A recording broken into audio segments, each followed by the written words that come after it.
Bueno, nuevamente muchas gracias, como dice Mariana, en este nuevo encuentro. Muchísimas personas conectadas de muchísimos países de Latinoamérica, lo cual nos tiene muy contentos y motivados para seguir en esta senda. Veo que las caras se repiten y bueno, solo nos espera mejorar, solo nos espera poder debatir, analizar desde un punto de vista sincero, cercano. Nuestro objetivo con Jorge hoy día y con todo el equipo generar una conversación.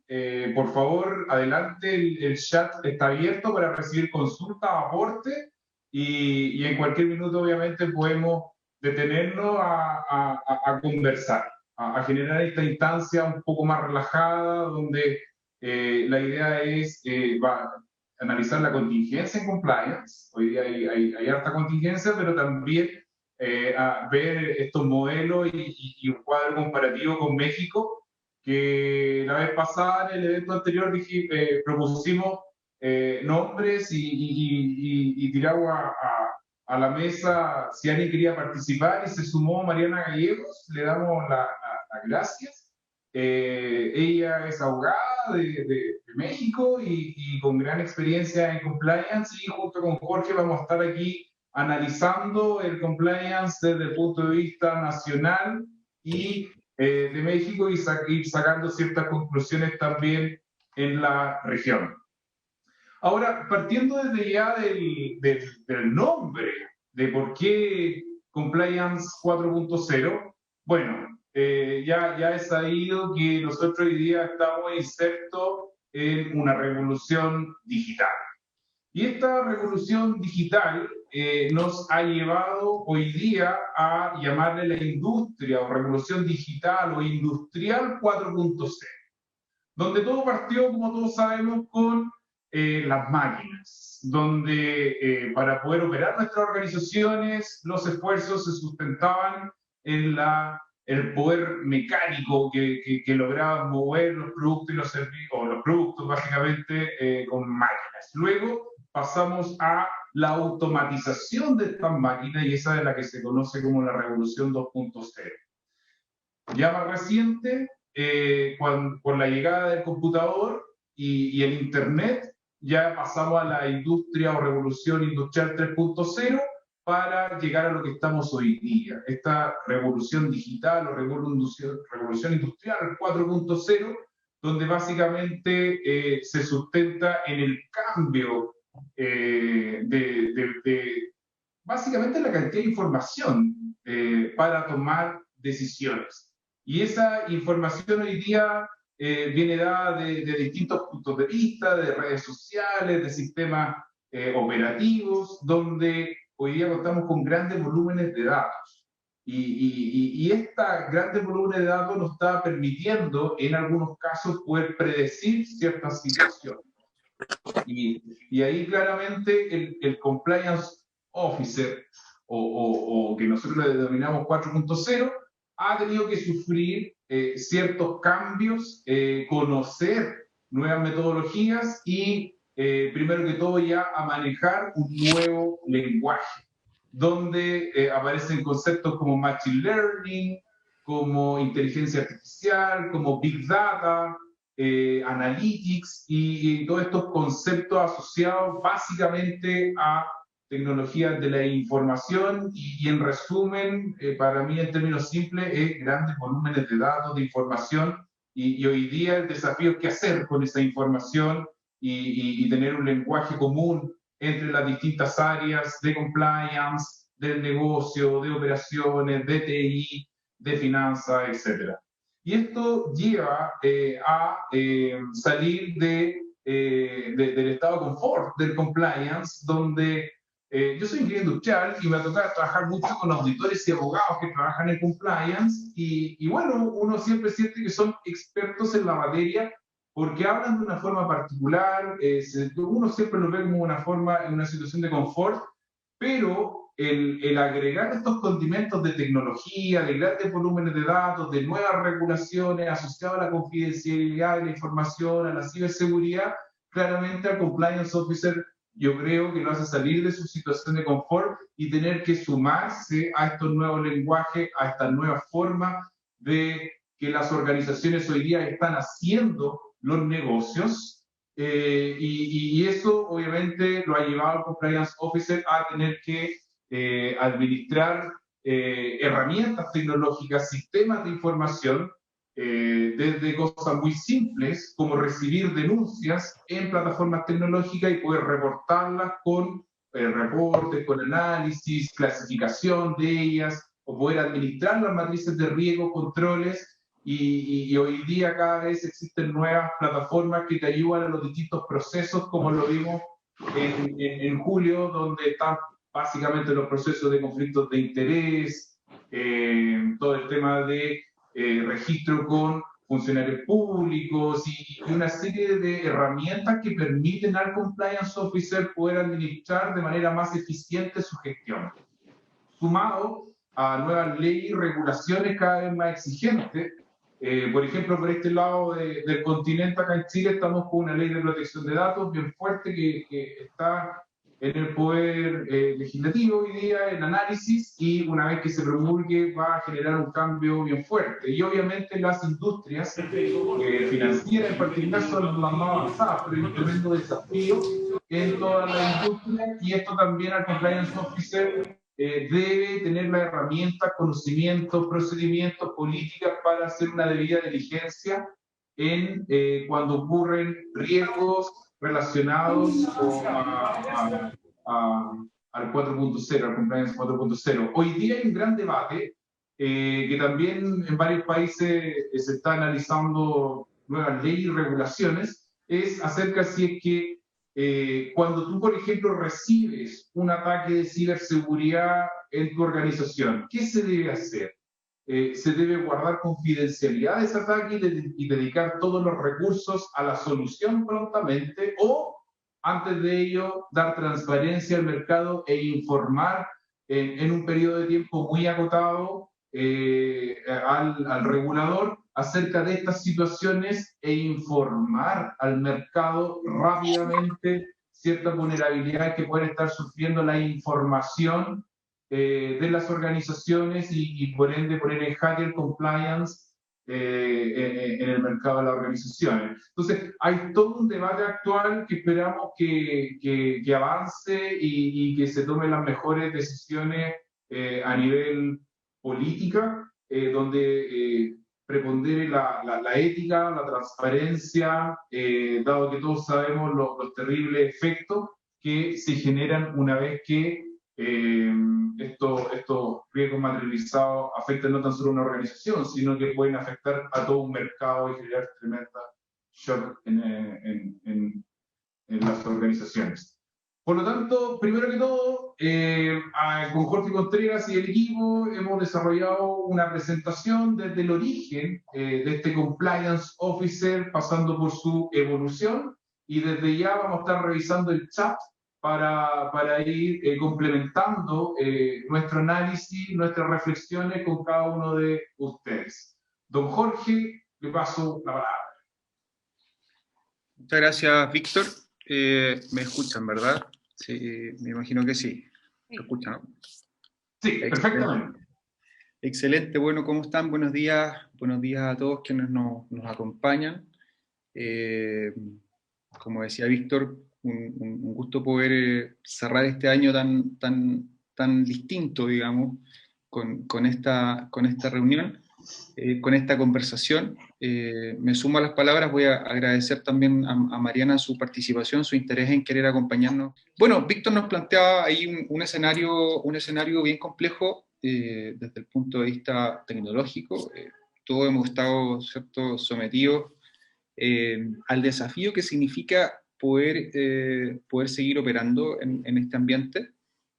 Así que por ahí y hacia allá vamos a avanzar con las conclusiones. Pero siempre hemos pensado que es muy importante en general, en todas las cosas, entender muy bien desde dónde proviene todo, para entender dónde estamos hoy día, ¿cierto?, parados, y cuáles son las expectativas que se vienen adelante. Entonces, esto es un poquito de historia desde la visión en este caso de Chile, que vamos a compartir también con Mariana en el caso de México, Nosotros acá vamos a hablar de compliance, o venimos hablando de compliance desde, ¿cierto?, por ahí por el 2003, cuando empezamos a trabajar en la industria financiera, particularmente en los bancos, con mucha atención respecto de lo que era prevención del lavado de activos. Y en esas primeras normativas y en esas primeras, ¿cierto?, avances en estas materias, ya empezamos a hablar del oficial de cumplimiento,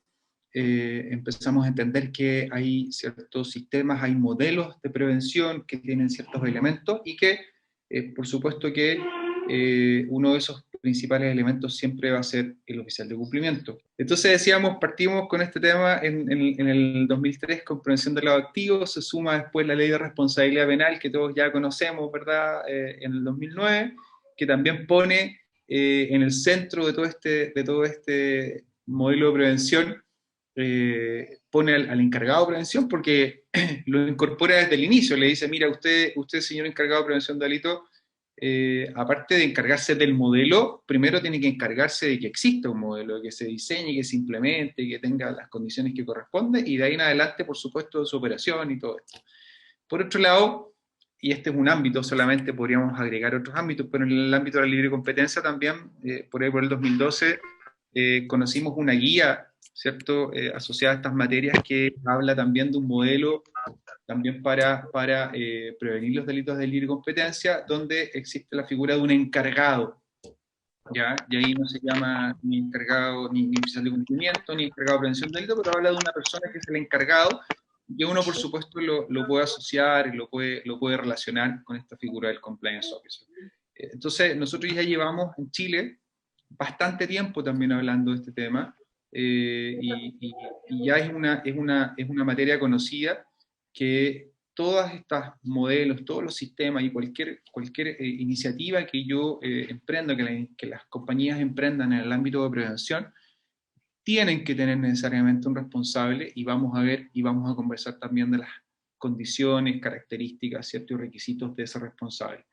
Y aquí le quiero pedir la participación a Mariana, que nos cuente un poquito de esta materia en México, cómo se ve por acá, por allá tan lejos nuestro, pero tan cercanos pareciera en experiencias, Mariana. Gracias, Jorge. Pues primero, gracias a todos por estar conectados hoy, acá en México desde muy tempranito. Gracias por la invitación, me da muchísimo gusto estar acá. Y pues sí, Jorge, como bien dices, creo que en nuestras conversaciones previas a tener esta que estamos teniendo aquí hoy, pues habíamos encontrado varias similitudes y también varias diferencias, ¿no? De cómo se vive el compliance y qué está ocurriendo acá en México. En lo que hace a los antecedentes, pues tenemos la famosa FCPA, la ley anticorrupción norteamericana que se promulga por ahí de 1977, pero como nosotros lo vivimos acá en México fue que por ahí en el gobierno del presidente Obama, él retoma esta ley, la hace una parte de su agenda muy importante, y entonces es cuando la empezamos a sentir acá en México, o al menos así lo tengo yo ubicado en mi experiencia. Y entonces, con el ámbito extraterritorial de esta ley y la obligación de las empresas o las subsidiarias de empresas norteamericanas en México, pues tenían que tener implementado todo un plan de compliance en el que obviamente nos enfrentamos a la necesidad de tener un compliance officer que se hiciera cargo de esta implementación, pero únicamente atendiendo a los temas anticorrupción. Siento también muy importante señalar que no tenemos nosotros, o en ese momento para nada teníamos una ley local que estableciera una obligación de tener un compliance officer o un oficial de cumplimiento dentro de las corporaciones. Entonces, pues así empezamos a vivir el compliance, que llama mucho mi atención porque, bueno, recuerdan aquel entonces, y yo como abogado era litigante en aquel momento, entonces era como compliance, ¿qué? No estábamos muy familiarizados con el término. Hoy ha permeado muchísimo en las corporaciones, pero bueno, aún creo que estamos en ese arranque. Posteriormente, pues ya el sistema financiero, en la que tenemos la obligación expresa en ley local de tener un compliance officer, ¿no? En la ley de instituciones de crédito y en la de mercado de valores. Ahí está esa obligación y solo para efectos de prevención de lavado de dinero. Y ahí también se establece esa necesidad de separarlo de las áreas de auditoría, separarlo de jurídico, y que ese incluso sigue siendo una discusión hoy día en nuestro país, ¿no? Si el compliance officer debería de ser abogado o no, si debería de ser parte de jurídico o no. Entonces todavía seguimos un poco en ese debate, pero las instituciones de crédito sí tienen esa disposición expresa de tener separado al compliance officer y que revise todo este tema de la prevención al lavado de dinero. Pues otra disposición que también tenemos como antecedente, que es la más relevante o de la que más escuchamos en foros de compliance y respecto de las responsabilidades del compliance officer, es el artículo 25 de la Ley General de Responsabilidades Administrativas. Y ahí no se establece la figura del compliance officer, pero sí establece la obligación para las personas morales, para la iniciativa privada, de tener una política de integridad. Entonces, de esa necesidad, bueno, de esas disposiciones surge la necesidad, pero insisto, no de manera obligatoria. Hoy día hay discusiones, en las que se propone adicionar este artículo 25, esa obligatoriedad de contar con un compliance officer. Y bueno, sin meterme en mucho detalle, pero al igual que ustedes, hoy tenemos también un sistema nacional anticorrupción y hubo todo en 2016 hubo una modificación en la legislación penal donde ya entra la responsabilidad jurídica de las personas morales y que ahí toca un tema importante en lo que hace al debido control que deben tener las corporaciones en cuanto a cumplimiento normativo y demás para evitar que delincan las personas morales. Entonces, pues si bien es cierto, otra vez ahí no establece la figura del compliance officer, se vuelve una necesidad, ¿no? Para las corporaciones, para evitar que delincan, y es un atenuante de responsabilidad el tema de contar con un debido control, como le llaman, y entonces es algo que ya debemos de tener. Y por ahí pues tenemos también la firma del TEMEC, ¿no? El capítulo 27 del TEMEC que firmamos con Canadá y Estados Unidos, bueno, que es esta modernización del Tratado de Libre Comercio que ya teníamos celebrado con ellos. Y nuevamente ahí se abordan temas de compliance y cómo debe de haber un programa de compliance dentro de las empresas. Surge nuevamente esta responsabilidad. Entonces, como verás, Jorge, somos un país muy sobreregulado, ¿no? Muy regulado, pero y con estos retos enfrente, y por ahí hay otra iniciativa de integridad corporativa rondando. Entonces te digo, hay muchísima regulación que hay que tomar en consideración, que hay que cumplir, y pues esta figura del compliance officer tiene cada vez más retos y es cada vez más necesaria, no obstante, todavía no logramos que sea tan obligatorio, ¿no? Entonces, más o menos ese es el contexto. Y bueno, una cosa más, la industria farmacéutica, o sea, todas las industrias que estén fuertemente reguladas, pues tienen por ahí algún responsable de cumplimiento, ¿no? Entonces, más o menos ese es el contexto hasta ahora, Jorge, acá en México. Muchas gracias. Víctor, vámonos con la siguiente lámina.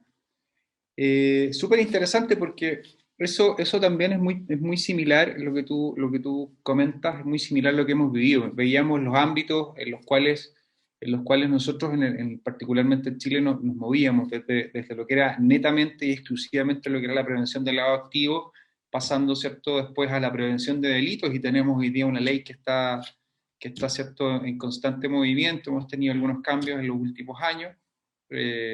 Hay un bullado caso que es reciente, ¿cierto?, de estos días también. Y bueno, hay cambios permanentes. Entonces, ahí es interesante, y también lo conversábamos con detalle, ver cómo ha sido la evolución de esto. Y pusimos en esta lámina estos 4 aspectos porque queríamos enmarcar en algunos temas bien importantes. Por ejemplo, en el ámbito de prevención del lavado de activos, hay un cambio relevante, a lo menos en la práctica, respecto de la designación o el nombramiento del encargado o del oficial de cumplimiento. Partimos con designaciones que estaban basadas en una carta que firmaba un gerente general, ¿cierto?, que decía, y se la enviaba a nuestro regulador, que es la UAF, le decía, mire señor, ¿cierto?, director de la UAF, esta persona va a ser nuestro oficial de cumplimiento, qué sé yo, y va a tener la atribución y va a estar encargado de esta relación. Sin embargo, hoy día se exige que esa designación, ese nombramiento sea realizado por la máxima autoridad administrativa, se equiparó en definitiva con el requisito de la designación del encargado de prevención de delitos de nuestra ley de responsabilidad penal, por ejemplo. Y eso fue un avance en términos de, fue una, ¿cierto?, una nivelación hacia arriba respecto de, desde la designación, desde el nombramiento, quiere decir que ya la máxima autoridad administrativa, hablemos de directorio, solamente para homologar, el directorio desde la designación, desde el nombramiento de este encargado o de este compliance, ya está involucrado, ya es parte de la decisión, ¿cierto?, de la designación. Y eso es muy importante que así sea, porque va a reforzar, ¿cierto?, y refuerza permanentemente el concepto de la ubicación, ¿cierto?, el nivel organizacional que debe tener este compliance para poder hacer muy adecuadamente su trabajo, ¿ya? Otro punto importante, y aquí seguramente también estamos de acuerdo, el tema de atribuciones y recursos, súper discutido también y tiene mucho que ver con que este compliance pueda hacer realmente lo que se supone, lo que la norma y lo que las mismas compañías declaran que puede hacer. Las atribuciones y los recursos, sobre todo las atribuciones, hay que entender que la atribución no es algo que yo defino en un papel, ¿cierto? Yo no por escribir en un nombramiento, una designación que el compliance va a tener atribuciones, ya las tiene. Esto es algo que debe existir en la práctica, es algo que la compañía debe después probar, debe ser capaz de evidenciar que efectivamente esta persona tenía o tiene esas atribuciones, ¿verdad? Se debe materializar de alguna manera este concepto de atribución. Hablamos de autonomía, atribuciones, ¿cierto? Y los recursos, por supuesto.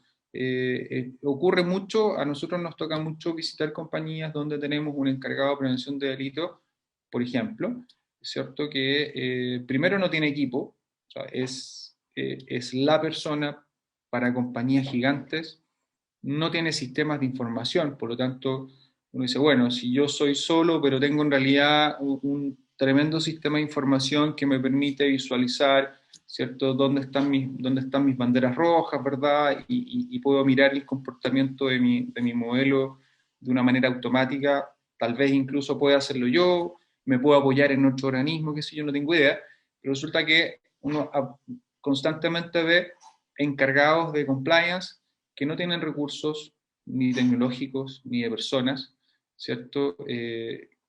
Dinero poco. Entonces uno dice, bueno, en realidad, ¿qué es lo que puede hacer este pobre compliance en esta organización? ¿Cierto? Y ya, por supuesto que todo esto es muy cuestionable y ya empezamos a tener estos riesgos de que efectivamente nuestro modelo, que puede estar perfectamente establecido e implementado, por uno de sus elementos, el elemento más relevante, que es el compliance, ya deja, ¿cierto?, de funcionar, deja de tener esa validez que la normativa me exige en el caso de que ocurra algo, y que también la compañía, ¿cierto?, básicamente declaró cuando decidió establecer estos modelos de compliance. Es muy importante y es muy relevante entender cómo esto también ha ido evolucionando y cada vez uno ve que hay más preocupación también en que estas cosas estén debidamente resguardadas, ¿ya? Una pregunta también que ahí, Mariana, lo podemos discutir y también lo hemos hablado, es del compliance interno o externo, es decir, no estoy hablando acá del ámbito del alcance del compliance, sino que estoy hablando del encargado de cumplimiento o del compliance officer, siendo un interno, una persona que trabaja en la compañía, o siendo un externo, un prestador de servicios, ¿cierto?, que ejerce esta función para la compañía. Y en este ámbito, solo para comentarte, en el ámbito de prevención del lavado de activos, en general el regulador ha dicho, no señores, el compliance officer o el oficial de cumplimiento tiene que ser interno por las características de la normativa, porque él tiene que monitorear mucha transacción, por una serie de factores. El compliance tiene que ser interno. Sin embargo, vemos en el ámbito de la responsabilidad penal de las personas jurídicas de que cada día más se está utilizando la figura del encargado de prevención de delitos externos. ¿Te fijas? Entonces tenemos conviviendo en este ámbito distintas visiones de distintas normativas, ¿cierto? Y distintas prácticas, y eso también es parte de la definición y del alcance y de la manera en que uno debe implementar y pensar, ¿cierto?, su sistema preventivo, su modelo de compliance, como se llame, y hacia dónde apunte, pero son cuestionamientos que las organizaciones hoy día tienen que poner en la mesa porque es parte de la decisión. No sé en México, digamos, si hay algo asociado a esta materia o alguna práctica que indique alguna luz de eso. Fíjate, Jorge, que coincide mucho nuestro país con lo que tú mencionas. O sea, en el tema de lavado de activos, en el sistema financiero y demás, también tenemos esa obligación de que lo nombre la dirección más alta de la corporación y que se informe a la Secretaría de Hacienda y Crédito Público a través de la Comisión Nacional Bancaria y de Valores, etcétera. Tiene varias formalidades y atribuciones que sí dan a entender que debería de ser interno el compliance officer. Y como bien mencionas también para el tema de responsabilidad jurídica de las personas morales y demás, de las corporaciones, puede ser que sería externo, puede ser interno, no hay una obligación clara de si debe ser de una u otra forma, pero lo que sí es que aquí se necesita un conocimiento en materia penal fuerte, entonces tal vez, si bien es cierto, no alojas la responsabilidad en alguien externo, sí abona mucho tener apoyo de un externo, ¿no? En esta materia en particular. Pero la tendencia o lo que yo veo hoy día más es que sí, el compliance officer es una figura que ha cobrado muchísima relevancia y que es interna, o sea, que vive al interior de la corporación por conocer bien el negocio. Esta necesidad de conocer muy bien el negocio es muy relevante. No sé, tal vez, volviendo al tema que te decía de la sobreregulación, de tantas normas y tanta cosa con la que hay que cumplir, muy probablemente también la tendencia futuro en industrias más sencillas que no sea, insisto, sistema financiero o farma, pues podría ser que se tenga ese programa o ese sistema de gestión de compliance con alguien externo. Por lo menos el apoyo yo creo que vendría bastante bien, ¿no? Pero como bien dices, siempre el tema del recurso, el recurso de personas y el presupuesto para el compliance officer siempre es un batallar, ¿no? Porque desafortunadamente las corporaciones lo siguen viendo como un gasto en vez de una inversión que te va a redituar, que sí lo es, ¿no? Es más o menos así es como lo vivimos acá, muy similar a ustedes, me imagino. Excelente, Mariana, Jorge. Para interactuar un poco, ya tenemos nuestra primera pregunta en el chat, que es de Perú. Primero que todo, gracias a Katy Paira Salam de Perú. Nos manda saludos, también saludos para Katy. Y Katy pregunta, en el caso del sector minero, ¿no es obligatorio contar con un oficial de seguridad? Don Jorge. ¿Oficial de compliance? Perdón, oficial de compliance. Estoy muy metido con la seguridad de la información. Pero si no, compliance officer. Ya, qué bueno, pues si no tenía que ocupar el comodín telefónico. No, y ahora la ISO 27000, que no tiene nada que ver acá. No, iba a sacar mi libro.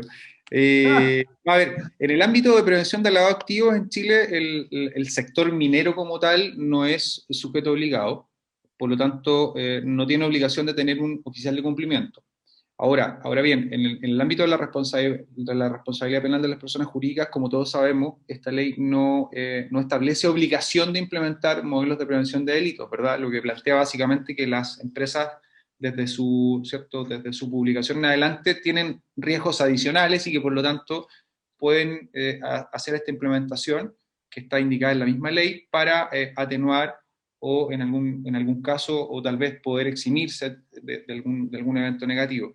Sin embargo, la industria financiera en el tema de prevención del lavado prevención de lavado activo. Y yo te diría que la industria minera en el ámbito de prevención, ¿cierto?, de delitos en Chile ha sido una de las principales precursoras de la implementación de estos modelos. Y si bien es cierto, no tenemos una obligación legal, hoy día es difícil pensar que una institución de la minería en Chile a lo menos no te pregunte o no te haga hacer algún compromiso relacionado con el cumplimiento de las normativas de prevención de delitos en Chile. Eh, esto ha ido increciendo desde ser una mejor práctica, ¿cierto? Hasta hoy día ser, yo te diría que una condición que cualquier compañía minera en Chile le está solicitando a sus contratistas, a las empresas que participan con ellos en sus procesos. Eh, Así es que no es y obligatorio. afecta a las comunidades también, ¿no? Uno Sí, desde claro. afuera siente que las comunidades cada vez están más sólidas, más robustas, lo que obviamente se traduce en que el poder político legislativo de alguna forma recibe esa información y hoy día está creando cada vez regulaciones más exigentes. De hecho, hay un proyecto minero que se canceló hace un par de años atrás entre Chile y Argentina y hoy día nuevamente se está reactivando, pero con una serie de condiciones de cumplimiento. Así es, así es. Y por el lado de México, Mariana, respecto a la industria minera, no sé si tú tienes información, si es obligatorio o no. Sabes que, Víctor, igual que pasa en el caso de ustedes, no hay esa obligatoriedad expresa, insisto, en ley de contar con un oficial de cumplimiento, pero fíjate que hasta donde entiendo, los proyectos de minería y demás siempre involucran o mayormente involucran trato con gobierno. Entonces, si bien es cierto no sea particularmente regulado un sujeto obligado para efectos de legislación de lavado de dinero, de prevención de lavado de dinero, pero sí cuando hablamos de un fuerte contacto con funcionarios de gobierno, pues sí hay que estar muy pendientes, sí hay que cuidar muchísimo la relación y seguramente hay mucha regulación. Bueno, vaya, o va a estar muy protegida la relación para efectos de temas de anticorrupción. Entonces sí habría que cuidarlo, pero una obligación expresa de tienes que tener un compliance officer, no hay, o no hasta donde yo lo tenga entendido. Perfecto. Para avanzar, don Jorge, pasemos hacia la actualidad, ¿no? Hacia Sí, vamos, porque cómo nos estamos. ha afectado hoy día la pandemia al compliance. Sí, perfecto, vamos avanzando porque el tiempo pasa demasiado rápido, nos quedan ya 20 minutos. Y aquí, bueno, también me gustaría que participáramos todos acá, como esto es una conversación, estas son algunas de las principales afectaciones o algunas de las principales, ¿cierto?, situaciones que los compliance hemos tenido que vivir, ¿cierto? Primero tenemos que seguir haciendo nuestro trabajo y eso nos aplica a todo, esto es una cosa como general, ¿cierto? En esta nueva normalidad, en este nuevo ambiente, ¿cierto? Si siempre ha sido complejo llevar el mensaje de compliance a las organizaciones, ¿verdad? Hoy día, a través de los medios electrónicos, es verdad que uno tiene mayor cobertura, pero el contacto, ¿cierto?, persona a persona es súper importante, digamos, y esto hace complejo esa situación. ¿Ya? También lo que ha pasado hoy día, y que también nuevamente son cosas transversales, pero que hay que hablarlas también desde el punto de vista de compliance, es que esto ha dejado mucho más a la vista cuáles son todas nuestras vulnerabilidades. desde el punto de vista de la organización y particularmente desde el punto de vista de compliance.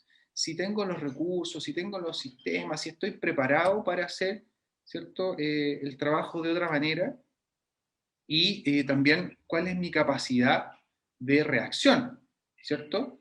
Porque yo tengo que seguir funcionando, la compañía sigue operando, ¿verdad? Con las restricciones que correspondan, la compañía sigue operando, y si la compañía sigue operando quiere decir que tenemos de partida los mismos riesgos que teníamos antes, y ahora hay que sumarle otros riesgos, ¿cierto? Es conocido que en estos tiempos complejos, ¿verdad? Y ahí mis colegas que se dedican específicamente a los temas de prevención e investigación de fraude podrán ¿cierto? Complementar lo que efectivamente en estos tiempos de crisis afloran, ¿cierto? Muchas modalidades también de defraudación, ¿verdad? Porque hay vulneración de los controles, hay una bajada del nivel de control, y eso genera, por supuesto, las famosas oportunidades que en el triángulo del fraude, ¿cierto?, nos llevan después a que estas cosas se vayan materializando, ¿cierto? Hay que continuar reportando al directorio, los avances del directorio, por supuesto, que van a ser a lo mejor no los esperados o no los comprometidos en algún minuto, ¿ya? Hay un tema de teletrabajo que también al compliance se le ha entregado y dice, oiga, aquí está el procedimiento, o ayúdanos a hacer este procedimiento para teletrabajo, porque teletrabajo no es solamente que usted se va a su casa, sigue el computador y trabaja, sino que hay una serie de temas que hay que manejar, el resguardo de la información, ¿cierto? Si yo puedo o no puedo conectar mi cámara, hay personas que están en ciertas organizaciones que están revisando, oiga, pero ¿sabe qué? Yo le voy a exigir a usted, o le puedo exigir que usted se conecte con cámara, o usted no se puede conectar con cámara, porque si usted se conecta con cámara, la voy a ver usted en su casa, y tal vez yo no puedo, no tengo acceso a eso porque eso es privado. Hay distintos cuestionamientos que yo he escuchado también en ese ámbito, ¿verdad? Hemos hecho, a nivel, por ejemplo, de cobertura, lo que decíamos, el alcance, nos ha tocado a nosotros trabajar y hemos hecho una cantidad gigante de capacitaciones online. Súper bueno, coberturas, ¿cierto?, gigantes, ¿verdad? Sumando personas de todo Chile a un salón y debatiendo. Pero insisto, eso lo hemos logrado, como diríamos, ¿cierto?, sacar adelante. Pero claramente estas cosas se tienen que ir considerando para todos los efectos de nuevas, ¿cierto?, problemáticas que vayamos a tener en el futuro. Y entonces ya no tenemos que, seguramente, en la próxima contingencia ya no vamos a llegar, ¿cierto?, tan desnudos, sino que vamos a llegar provistos de una serie de protocolos y de procedimientos, ¿cierto?, en caso de que ver este vídeo, saque este procedimiento y aplíquelo. Yo creo que parte de este tema es que nos pilló, digamos, a todos un poquito, ¿cierto?, faltos de preparación. No sé cómo ha sido esto en México, Mariana. Y también para complementar la pregunta, ¿cómo ha sido en México? También Miguel Ángel Espinosa de Lima, Perú, en relación al punto acá que menciona Jorge de continuar generando reportes al directorio, también a Mariana le aprovecho de preguntar ¿qué indicadores en general son recomendados como propuesta de valor del compliance para llevarlo justamente al directorio? Perfecto, Víctor. Bueno, primero voy a atender rapidísimo el tema de la pandemia y luego con gusto respondo a la pregunta. Pues igual, Jorge, la problemática ha sido, imagino, muy similar. Como bien dices, a todos nos tomó por sorpresa y yo creo que nos hizo valorar como nunca eso que predicamos diario respecto de la prevención, ¿no? Tal vez nadie podía estar listo para una pandemia o una situación de esta naturaleza. Yo creo que nadie podía estar 100% listo, pero había muchas corporaciones que ya tenían cierta infraestructura, por ejemplo, de trabajo en casa, de home office, etcétera, y había quienes no tenían nada. Entonces yo creo que nos hizo valorar un poco ese tema de adelantarnos, ese tema de prevenir y demás. Y ahora el reto enorme de seguir funcionando, del compliance officer seguir manteniendo controles y reinventarse inventar nuevas formas de hacer las cosas en tiempos extremadamente cortos, ¿no? Entonces esto ha sido muy retador y sobre todo si atendemos a la figura del compliance officer o de las estructuras de compliance como las entiendo en lo personal. El compliance officer es más allá que un capataz, es más allá que alguien que ve que se cumplan ciertas leyes, palomea un checklist y listo, ¿no? Va mucho más allá, es el garante y el responsable de procurar el hard law y el soft law, ¿no? Como le llama la doctrina, las leyes duras y las blandas, las que van al interior de la corporación. Pero aparte es el encargado de transformar cultura organizacional, de transformar mentalidad respecto de la integridad corporativa, etcétera. Entonces, pues yo creo que esto es un reto a nivel mundial, todas las empresas lo estamos experimentando y las corporaciones se tienen que mover tan rápido y encontrar soluciones tan rápido de negocio que es insisto, un enorme reto para el compliance officer, estar ahí al lado del negocio y decir, ok, esto sí va, esto no va. Vaya, hay empresas que tal vez ni siquiera tenían una política para trabajo en casa, por ejemplo, ¿no? Como los ejemplos que ahorita mencionabas de la cámara, no la cámara, si se puede, no se puede, en qué horarios, hasta cuándo te puedo molestar, a qué hora te puedes conectar a una junta. Todo este tipo de detallitos, pequeños, medianos, grandototes, todo está siendo un reto enorme e insisto, a una velocidad vertiginosa enormemente, ¿no? Entonces, eso en términos generales como para el tema de la pandemia y pues todo el reto tecnológico enorme al que nos estamos enfrentando todos, ¿no? No sé, en lo personal como abogado para mí ha sido una cosa tremenda adecuarme tan rápido a este tema de la tecnología y correr a Zooms y webinars y esto no es algo que estaba en nuestro radar, ¿no? Ustedes sí son mucho más tecnológicos, pero el abogado pues no está tan en ese mundo. Entonces, bueno, eso sería como cerrando el tema de la pandemia. Y para la pregunta que amablemente nos hacen, la estoy leyendo aquí, ok. De propuestas de valor que llevar al directorio. Bueno, yo el gran consejo que podría dar, si se me permite algo así como un consejo, pero bueno, creo que lo que es muy relevante que haga el encargado de compliance en una corporación es transmitir a través de datos duros, o sea, de estadística, de números, de cifras, de manejo de información, de manejo de riesgos, etcétera, que se transmita a la dirección que hacer compliance y tener compliance va a generar eventualmente, va a redituar a la empresa económicamente. ¿A qué me refiero? No solo es un tema de prevenir sanciones, que por supuesto que es importante, ¿no? Porque somos una línea de defensa, ¿no? Entonces, pues para prevenir sanciones y demás.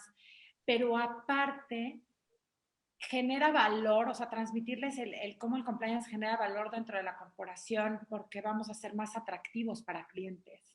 O sea, hoy día quien hace lo correcto en sus corporaciones es más atractivo a los clientes, puedes atraer negocios más relevantes.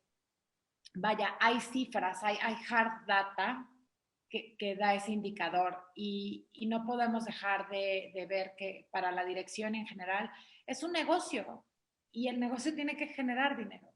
Entonces, lejos de ser un límite que a veces nos perciben así como, oye, no me dejas hacer nada.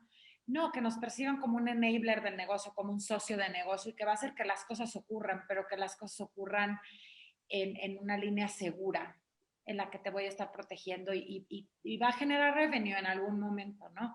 Entonces yo creo que ese es lo primero que hay que proponerle y tratar de permear en dirección fuertemente. Hacer compliance te va a convenir, eventualmente te va a convenir.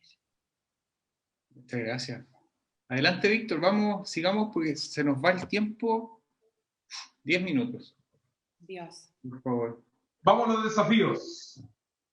Vamos a desafío. Bueno, a ver, aquí estamos tratando de esta lámina, ¿cierto? Lo que trata de decir y este dibujito lo que trata de decir Mira, nosotros definimos, ¿cierto?, una conversación, ¿verdad? Nos tomamos unos tequilas ahí con Mariana y dijimos, bueno, ¿cuáles son los desafíos que entonces, dado todo este escenario, ¿cierto?, de dónde venimos, dónde estamos hoy día, cuáles son los desafíos que tenemos en adelante, ¿verdad? Y tratamos de decir, mira, vamos a dejar estos 5 pilares: nivel organizacional, el tema del compliance integral, el manejo de las tecnologías, el liderazgo y habilidades blandas, y este compliance reactivo y proactivo. Y lo que tratamos de decir aquí, mira, tenemos, por supuesto que no estamos en cero en ninguno de estos aspectos, ¿cierto? Estamos avanzados en algunos aspectos, más en otros, menos en otros, pero tenemos, ¿cierto?, un avance. De todas maneras, no en vano llevamos, ¿cierto?, 20 años de normativas, de avances en este proceso, pero sin embargo claramente nos falta. Entonces, ¿dónde deberíamos apuntar? Creemos que deberíamos apuntar, ¿cierto?, a fortalecer, a pesar de que ya las normativas lo dan, la práctica lo da, el nivel organizacional, por supuesto, que tiene la figura del encargado de compliance, el compliance officer, por supuesto que tiene que, cada vez, a pesar de que ya las compañías lo han ido entendiendo, pero no podemos dejar de expresar la importancia que tiene esto del compliance, que tiene que estar al nivel, ¿cierto?, de asesor del directorio, que tiene que tener acceso, que tiene que tener autonomía, que tiene que estar arriba para que pueda realizar de manera adecuada, ¿cierto?, su función. Y eso es fundamental. Qué bueno que estemos avanzando y ojalá avancemos lo que nos resta en este tiempo, ¿ya? Otro tema importante es del compliance integral. Lo veíamos en la historia del compliance en el mundo, no solamente en Chile. Esto nace primero, ¿verdad?, por una ley que obliga a ciertas industrias a tener un compliance officer, un encargado de compliance. Es una obligación. Por lo tanto, de ahí tenemos otras normativas que lo van haciendo, ¿verdad?, una mejor práctica, o lo van haciendo una necesidad si tú te quieres proteger, pero sigue estando ahí en el ámbito de qué bueno sería que lo tuvieses porque vas a estar mejor, más protegido, etcétera, etcétera. Entonces, yo creo que la tendencia aquí en general es que nos vayamos pasando de la obligación a la convicción, ¿cierto?, de que tenemos que tener un compliance, ¿verdad? Y que ese compliance tiene que tener una visión de, como decía Mariana, que lo hice también, yo no manejo tanto el inglés, ¿cierto?, de el hard law y el soft law, por supuesto, porque partimos en el compliance mirando las normativas, ¿cierto?, y reaccionando a las normativas que el regulador nos imponía, y por lo tanto el compliance tenía foco en cumplir la normativa, y hoy día, afortunadamente, ese foco se ha ido ampliando y también tenemos foco en ir, ¿cierto?, fortaleciendo la organización, creando cultura, ¿verdad?, ¿cierto?, e incorporando las variables también de normativas internas, ética y comportamiento en general. Así que creemos que claramente ese otro pilar que es importante y que se tiene que seguir fortaleciendo. En el ámbito de las tecnologías, ni hablar. Víctor nos hacía una tremenda exposición de la importancia de las tecnologías hoy día, de lo dependientes que estamos siendo y que vamos a seguir siendo en adelante. Por lo tanto, sin duda que un desafío para el compliance de hoy es alinearse, ¿cierto?, a los temas tecnológicos, ¿cierto?, incorporarlo dentro de sus mallas de preparación, ¿verdad?, de sus mallas de capacitación, contar en su equipo seguramente con expertos en tecnología que le puedan ayudar, etcétera, pero sin duda que es un área, un vértice que tenemos que fortalecer de aquí en adelante. El liderazgo y las habilidades blandas también ha sido un tema muy, muy central, porque nuevamente, dado que partimos con una imposición, ¿verdad?, la verdad que el liderazgo o las habilidades blandas que tenía ese compliance officer, ese oficial de cumplimiento, cuando recién sale esta norma que te obliga a tener una persona en esa función, la verdad que sus capacidades de liderazgo y habilidades blandas poco o nada influían. La norma había que cumplirla, era obligatoria y tenías que hacerlo, y tal como decía la norma, y era como, ¿cierto?, era eso nomás, que esto es nomás. Pero a la medida que vamos incorporando, ¿cierto?, y que vamos avanzando y vamos creciendo en esta comprensión del compliance como algo que, ¿cierto?, agrega valor en la organización, y vamos agregando a este compliance el legal, vamos agregando este compliance más soft, más interno, por supuesto que ya el compliance no es alguien que viene a imponer, es alguien que viene, ¿cierto?, a llevar un mensaje, te te viene a explicar, te viene a convencer, te viene a mostrar, ¿verdad? Y te viene a liderar, ¿verdad? Y por lo tanto ahí sí las habilidades blandas son tremendamente relevantes, ¿ya? Mariana lo decía muy bien, el compliance es mi amigo, me ayuda, ¿verdad? Me protege porque hace que lo que yo hago tan bien, que son los negocios probablemente, además sean seguros. O sea, se transforma en tu amigo. Y para eso, por supuesto, que necesitamos tener, ¿cierto?, estas habilidades blandas. ¿Ok? Y el otro punto súper relevante, que también lo tocábamos en esta presentación a propósito de la pandemia, hoy día, y a propósito de cualquier otra cosa en el mañana, es que ya el compliance tiene que estar mirando un par de pasos adelante, ¿ya? Claramente no va a servir esta visión, ¿cierto?, reactiva de, oye, salió la norma, vamos corriendo donde dice la norma, salió otra norma, vamos corriendo a la otra norma, sino que vamos a tener que estar mucho más pendientes de lo que está pasando en el mundo normativo, en la industria, ¿cierto?, en los mercados, para poder ir anticipando esta jugada, ¿cierto?, y no tener que estar corriendo permanentemente a apagar estos incendios, ¿verdad? Y a tratar de mover organizaciones que muchas veces son muy pesadas de mover, ¿cierto? Hacia el cumplimiento efectivo, ¿verdad? Por lo tanto, la visión del compliance de mediano y largo plazo también hoy día es un factor muy, muy relevante a nivel de desafíos que tenemos que nosotros, ¿cierto?, levantar un poquito más la cabeza y mirar un poquito más allá del presente, ¿verdad? Mirar un poquito más allá, alineados con el negocio, hacia dónde vamos y qué cosas podrían pasar, ¿cierto? Nuestras antenitas, ¿verdad? Pueden ser las antenitas del Chapulín, ¿cierto? Para que estemos en línea, tienen que estar muy abiertas, ¿cierto? Muy paraditas para estar atentos a todo lo que está pasando, no solamente en nuestra organización, no solamente con nuestra norma a lo mejor o con nuestra normativa particular, sino con todas las normativas y qué cosas están ocurriendo que nos pueden ayudar, ¿cierto?, a anticiparnos. Y la anticipación significa, bien como dice Mariana, puede significar, ¿cierto?, mejores retornos, mejores clientes, ¿cierto?, estar más preparado cuando vamos a tal o cual negocio, etcétera, etcétera. Así que yo creo que por ahí están los desafíos. Por favor, si tienen más desafíos, sumémosle desafíos y esta cosa es participativa. Mariana, por favor.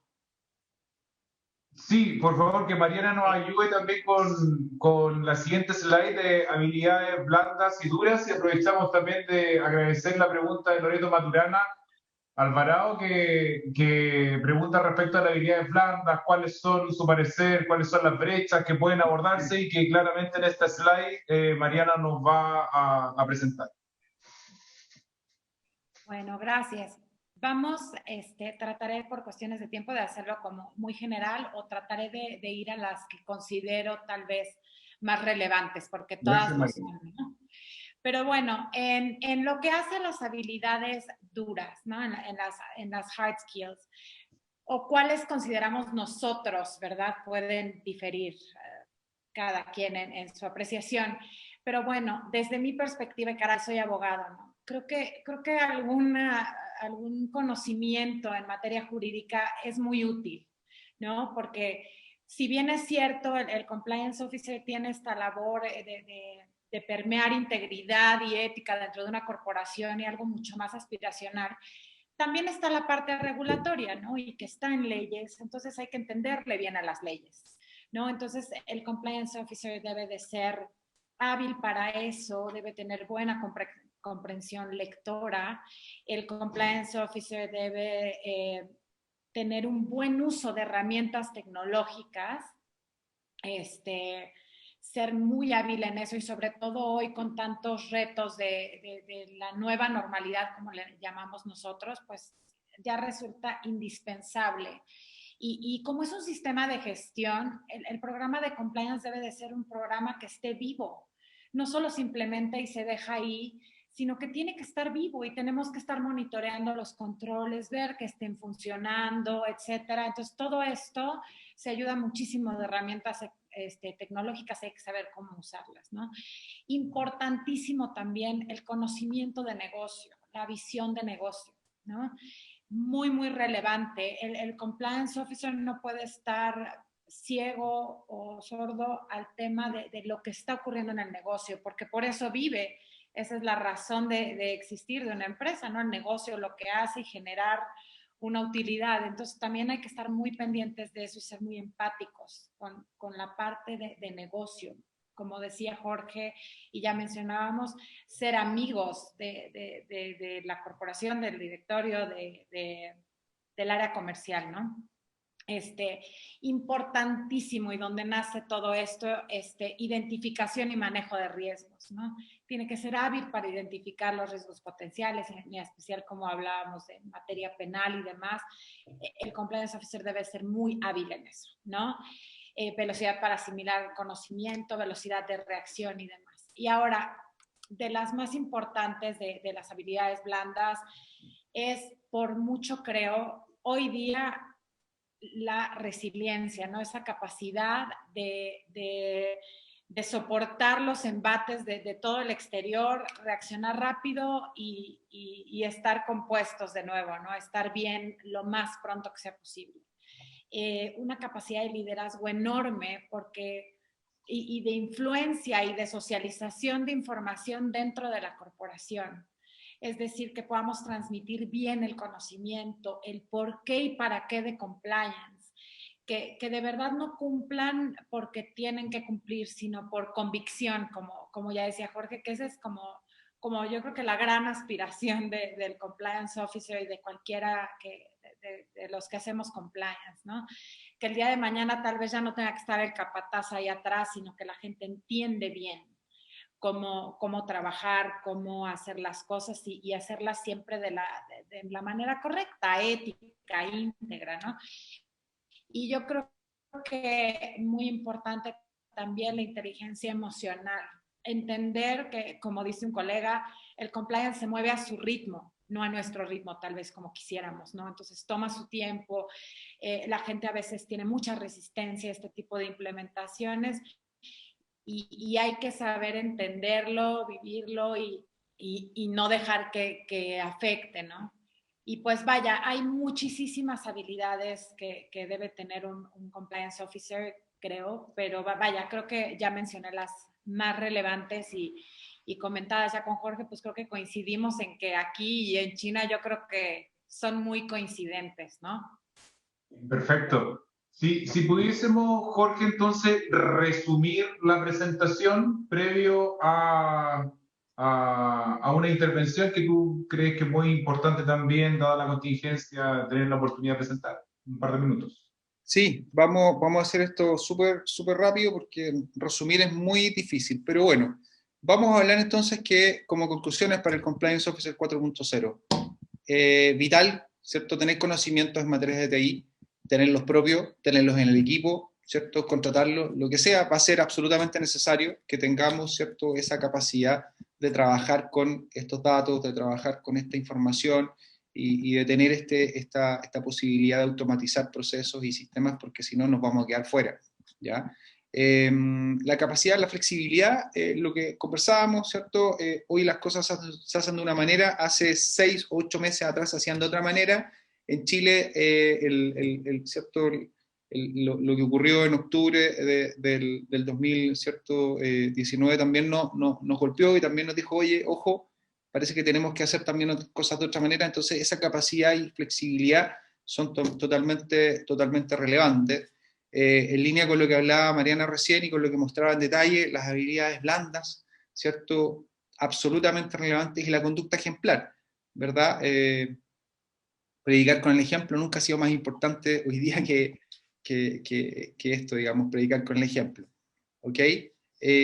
La conexión, ¿cierto? Y esta mirada integral de que estoy inserto, ¿cierto? En una industria, en un país, en un mundo, ¿verdad? Que está globalizado y que necesito tener información, por supuesto, relevante, y definir dónde están los puntos que a mí me podrían afectar, ¿cierto? Y a lo mejor tengo que tener todos los días alguien que me diga, oye, mira, qué sé yo, en tal país donde seguramente tengo parte de mi negocio, está tal normativa en discusión, o mira, la práctica acá, o la industria no sé qué. Eso, tenemos que tener una apertura un poquito más grande respecto de, ¿cierto?, todas las cosas que nos pueden afectar en nuestra función, ¿verdad? Y por supuesto que cada vez reforzando el concepto de que el compliance ya hace mucho tiempo cambió esto y tenemos que seguir cambiando, de que esto es un compliance integral. No podemos hablar de compliance si no hablamos de ética, es imposible, ¿verdad? Y por lo tanto esas materias tenemos que integrarlas sí o sí, pasar de la compañía que cumple la norma con la compañía que es éticamente correcta, ¿cierto? Que tiene buenas prácticas de negocio y que por defecto cumple esa normativa. Entonces yo creo que hacia allá va el camino, ¿ya? Podrían haber otras conclusiones, yo los invito ahí, saquemos nuestras propias conclusiones, déjennos en el chat también, por favor, conclusiones que ustedes hayan podido sacar en esta materia. Yo solamente, y para cerrar, me gustaría comentarles rápidamente y darle el paso a Enrique Aldunate, ¿cierto? Él no estaba en el programa, pero dada la contingencia creo que es importante que Enrique Aldunate, que es un destacado penalista en Chile, nos comente respecto de una situación y una información que hemos tenido hace 2 días acá en Chile y que nos pega directamente en todo lo que estamos hablando, en temas del modelo, del compliance, ¿cierto? Y de la capacidad, ¿cierto?, que tengamos después de demostrar qué tan bien lo hemos hecho o no. Así es que, Enrique, no sé si estás por ahí y te puedes conectar al audio. Ahí, ¿me escuchan? Ahí sí, Perfectamente. Jorge. ¿Sí? Ahí te Perfecto. veo y te escucho. Así que, por favor, Enrique, en un minutito a ver si nos puedes resumir con tu capacidad lo que ha pasado. Mira, muy sintético. O sea, como han explicado en el contexto general de este interesante webinar sobre el oficial de compliance, en el fondo lo que yo quería un poco comentarle es cómo es tan relevante, al menos en el caso chileno, esta figura que se crea con la ley 20.393, porque en Chile, digamos, han existido pocas condenas por aplicación de la ley 20.393 de responsabilidad penal de personas jurídicas. En general, no habían sido en virtud de un juicio oral y público. En general habían sido todas estas obtenidas mediante procedimientos abreviados, ¿ya? Que son estas formas de justicia negociada, y en las cuales algunas empresas reconocieron y otras tuvieron atendido que tenían un modelo de prevención de delitos meridianamente razonable, podían optar a algún tipo de atenuación de esas sanciones. El tema es que hace un par de días atrás sale el veredicto de un juicio que duró acá en Chile 6 meses, que fue el denominado caso Corpesca, y en la cual el Tribunal Oral en Chile, en decisión de mayoría, acordó la condena a esta empresa, justamente, digamos, por infracción a la ley de responsabilidad penal de la persona jurídica, y en la cual al menos hay 2 elementos que son bien interesantes. Por una parte dice el veredicto, que en Chile no es la sentencia definitiva, sino que es cuando el tribunal pronuncia la decisión condenatoria, señala que una de las razones por las cuales los jueces tomaron convicción para sancionar a la empresa fue precisamente que cuando se elaboró este modelo de prevención de delito, este modelo, al menos en el papel, dijo que existía un encargado de prevención de delitos que fue aprobado por el directorio coetáneamente a la fecha que se estaban cometiendo o se habían cometido ya algunos delitos que fueron objeto de estas condenas a las personas naturales. Y en ese contexto se dice, mire, ¿sabe qué? Este modelo es inidóneo, fue insuficiente. ¿Y por qué razón?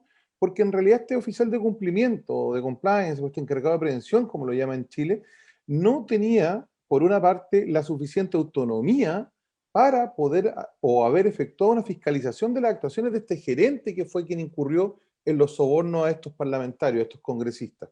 Y por otra parte, tampoco se le garantizó un real acceso a este directorio a objeto de que los altos ejecutivos de esta compañía pudieran, digamos, tomar conocimiento de este tipo de prácticas que se desarrollaron.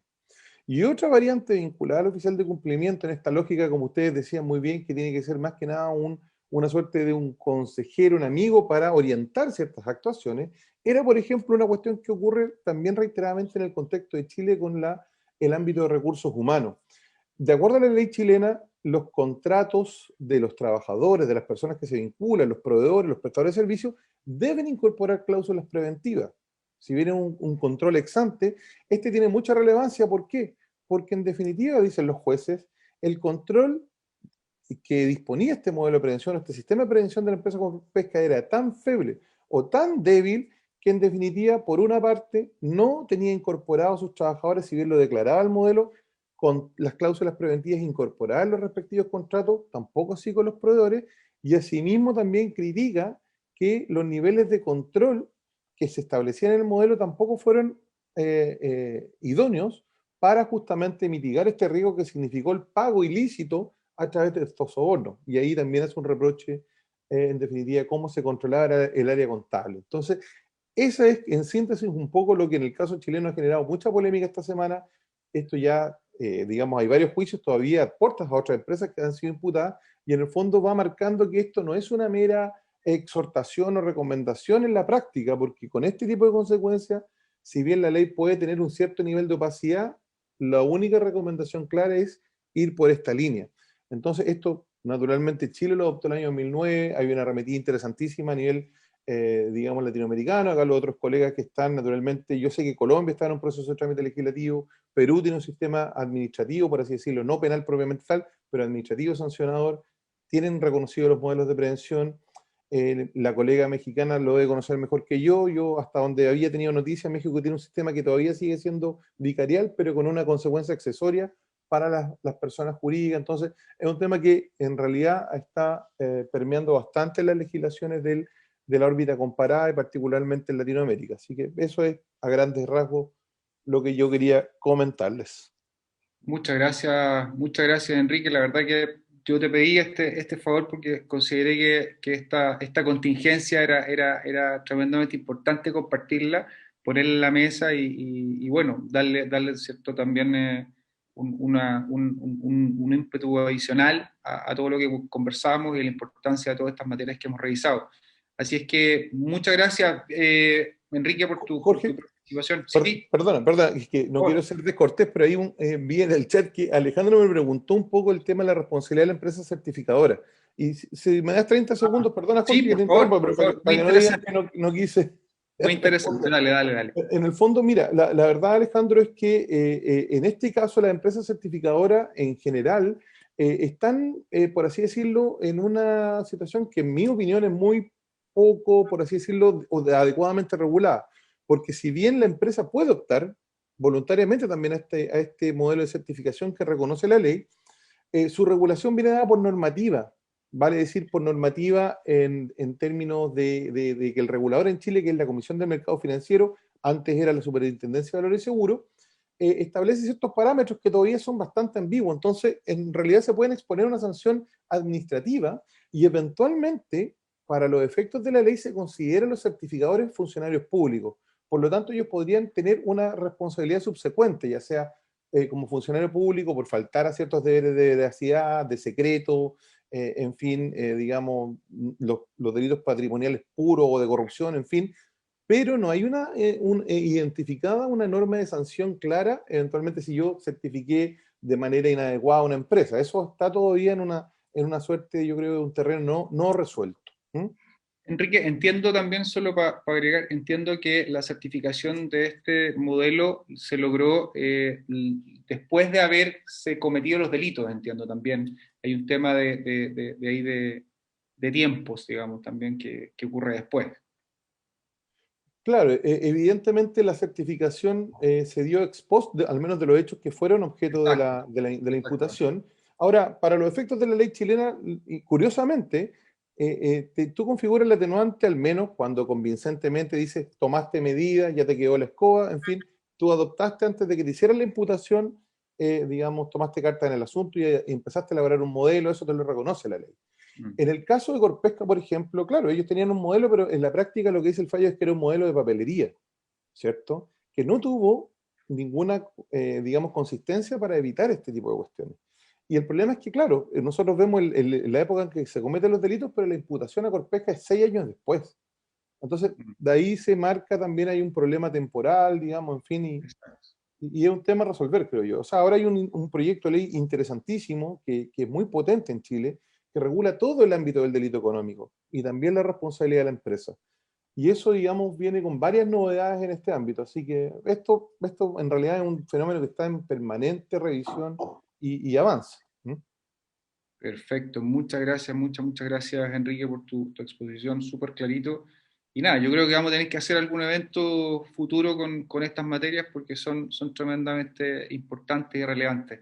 Así es que, Víctor, Mari, no sé si cómo tomas tú, ¿cierto? Sí, no, lo primero, definitivamente estos eventos van a quedar de 1 hora y media porque en 1 hora es mucho contenido, a uno le encantaría sintetizar, pero es casi imposible. De hecho, hay 2 preguntas que quedaron pendientes, una para Colombia y otra por acá acerca de auditores TI, y bueno, eso lo vamos a poder nosotros responder con más tiempo, Sí. y en beneficio del tiempo yo ya iría cerrando. Y en este cierre es clásico ya el prender las cámaras, y les doy un minutito ahí como para que se preparen y puedan preparar las cámaras. Aprovecho la instancia de agradecer a Ética Activa, a García Conde Consultores, a Mariana desde México en su representación, a BGRC también que nos permite tener este tipo de encuentros. A cada uno de ustedes por participar. Marilén les va a enviar una encuesta para que ustedes puedan evaluar la iniciativa. Siempre las buenas vibras, los consejos, las observaciones son bien recibidas. La idea es que les guste, la idea es que vamos mejorando con ellos, y con este encuentro estaríamos dando cierre a los webinars de Compliance 2020. No obstante, ya tenemos varios temas que ustedes mismos lo han propuesto para el próximo año, y en la encuesta también sería bueno que pudieran agregar los nuevos, y si hay alguien que esté interesado en participar activamente en la construcción de este contenido, en participar también en presentando como Mariana, felices de recibirlo. Esto es de todos, y compartimos la pasión del compliance, de los riesgos y estas temáticas.